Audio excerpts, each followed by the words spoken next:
माझ्यासारखा खरडा खायला आवडतोय ना, तर आवडत असेल ना, तर जरा वेगळ्या पद्धतीनं अशा पद्धतीनं पण एकदा खरडा करून खावाच. आता उन्हाळा चालू येते. उन्हाळ्यामध्ये तसं पण काय असं म्हणतात, की काय तोंडाला चव नाही, भाज्या महाग झालेल्या असतात, काय मिळत नाही. तर अशा वेळेस तुम्ही ही रेसिपी एकदा नक्कीच ट्राय करू शकता. करायला काय हरकत आहे, एकदा करून बघाच. एकदम भारी लागतोय. तर मी सगळा हा घाट ना, तर दुपारच्या अर्ध्या भाकरीसाठी घातला होता. तर शिळ्या भाकरीसोबत खरडा छान लागतो. म्हणून म्हटलं चला आता करूया आणि खरडा खायला तसं पण मला निमित्तच लागतं आणि आजचा खरडा थोड्या वेगळ्या पद्धतीनंच करायचा होता मला.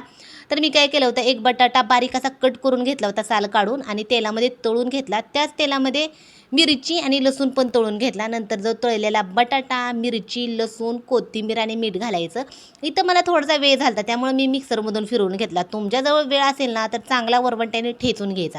एकदम भारी टेस्टी असा आपला खरडा तयार झाला आहे. जेवण करायला येत आहे ना, तर या पटकन जेवण करायला. दुपारची भाकरी होती, पण तुमच्यासाठी मस्त अशी मक्याची भाकरी करते. या जेवण करायला. व्हिडिओ कसा वाटला नक्की सांगा आणि बाय.